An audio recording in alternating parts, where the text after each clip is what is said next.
அனைவருக்கும் வணக்கம். வரவேற்கிறோம். கியான் ஷலா பிகு தனது அலுவலகத்தில் மாமா கியானியை சந்திக்க வந்துள்ளார். குட் மார்னிங் மாமா கியானி, நீ எப்படி இருக்கிறாய்?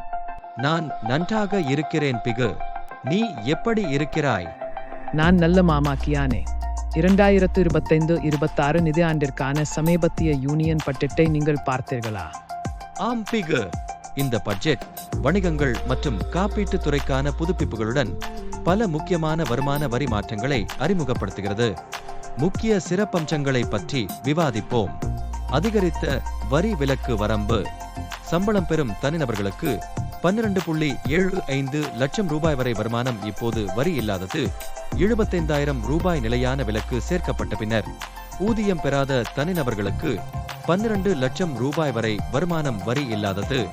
இந்த நடவடிக்கை நடுத்தர வர்க்கத்திற்கு நிவாரணம் வழங்குவதையும் வரி இணக்கத்தை எளிமைப்படுத்துவதையும் நோக்கமாக புதிய வரி ஆட்சியின் கீழ் வரி அடுக்குகளும் திருத்தப்பட்டுள்ளது. இந்த முற்போக்கான வரி கட்டமைப்பு அதிக வருமானம் வாய்ந்த தனிநபர்கள் அதிக பங்களிப்பை உறுதி செய்கிறது. அதே நேரத்தில் நடுத்தர வர்க்க சம்பாதிக்கிறவர்களுக்கு தனிநபர்கள் இன்னும் பழைய வரி ஆட்சியை தேர்ந்தெடுக்கலாம்.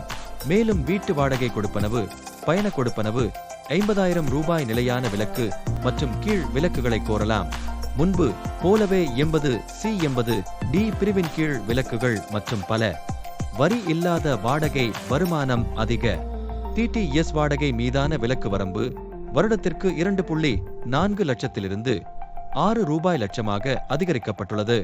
வருடாந்திர வாடகை 6 லட்சம் ரூபாய் அல்லது அதற்கு குறைவாக இருந்தால் குத்தகைதாரர்களுக்கு வாடகை செலுத்துவதற்கு முன்பு நில உரிமையாளருக்கு TTS கழிக்க, ஆண்டுதோறும் 6 ரூபாய் லட்சத்திற்கு மேல் வாடகைக்கு 5% TDS கட்டணம் செலுத்துவதற்கு முன்பு குத்தகைதாரரால் கழிக்கப்படும்.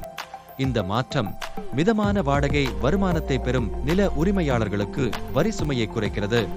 மாமா கியானே, கார்ப்பரேட் வரியில் ஏதேனும் மாற்றம் உள்ளதா அல்லது ஏதேனும் புதிய வணிக சீர்திருத்தம் அறிமுகப்படுத்தப்பட்டுள்ளதா? பிகு. கார்ப்பரேட் வரி விகிதங்கள் மாறாமல் உள்ளன. ஆனால் வணிகங்களுக்கு இணக்க சுமையை குறைக்க அரசாங்கம் எளிமைப்படுத்தப்பட்ட வரி கட்டமைப்பை அறிமுகப்படுத்தியுள்ளது. மேலும் ஒரு குடியிருப்பு சொத்தை சொந்தமாக வைத்திருப்பது இப்போது வாடகை வருமானத்திற்கு வரி இல்லாதது. அந்த நபர் பல சொத்துக்களை வைத்திருந்தாலும் கூட தொடக்கங்களுக்கு வரி விலக்குகளும் உள்ளன. அவை மேலும் 3 ஆண்டுகளுக்கு நீட்டிக்கப்பட்டன. மேலும் சிறு வணிகங்களுக்கு குறைந்த இணக்க தேவைகள் உள்ளன. இது செயல்படுவதை எளிதாக்குகிறது. விவசாயத்துறையை பற்றி என்ன? இந்த தொழிற்சங்க பட்ஜெட்டில் விவசாயத்துறையையும் ஆதரிப்பதற்கான திட்டங்களை அரசாங்கம் செய்துள்ளது. பிரதமரின் தந்தனியா கிருஷி திட்டம் அறிவிக்கப்பட்டுள்ளது. இது விவசாய உற்பத்தி திறனை மேம்படுத்துவதற்காக 100 குறைந்த மகசூல் கொண்ட விவசாய மாவட்டங்களுக்கான சிறப்பு திட்டமாகும். விவசாயிகள், பால் வணிகங்கள் மற்றும் மீன்பிடிக்கான குறுகிய கால கடன் வரம்பும் 5 ரூபாய் லட்சமாக அதிகரிக்கப்பட்டுள்ளன. பிகு. இது மட்டுமல்லாமல் கல்வி மற்றும் திறன் மேம்பாட்டிலும் அரசாங்கம் முதலீடு செய்யும். அங்கன்வாடி திட்டத்தை வலுப்படுத்துவதற்கும் குழந்தை பருவ கல்வி மற்றும் ஊட்டச்சத்தை மேம்படுத்துவதற்கும் நடவடிக்கைகள் எடுக்கப்படும். உயர்கல்வி அணுகலை அதிகரிப்பதற்காக IITs, IIM மற்றும் மருத்துவக் கல்லூரிகளின் விரிவாக்கம் செய்யப்படும். இதை தவிர வேலைவாய்ப்பு மற்றும் தொழில் முனைவோர் வாய்ப்புகளை மேம்படுத்துவதற்காக உலகத்தரம் வாய்ப்பு திறன் மையங்கள்.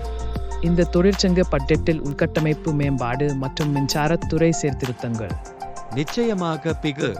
10 லட்சம் கோடி ரூபாய் சொத்து பணமாக்கல் திட்டம் உள்ளது.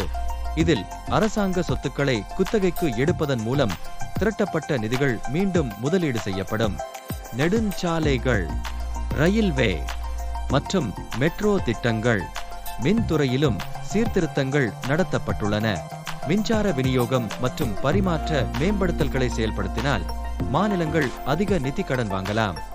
ஆதா மாமா கியானே, இந்த பட்ஜெட் ஊதியம் பெறும் ஊழியர்களுக்கு குறிப்பிடத்தக்க வரி நிவாரணத்தை வழங்குகிறது.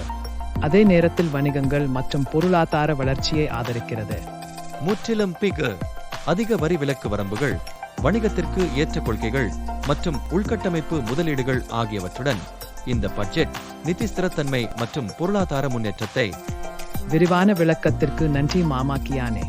இது வரி செலுத்துவோர் மற்றும் வணிக உரிமையாளர்கள் தகவலறிந்த முடிவுகளை எடுக்க உதவும்.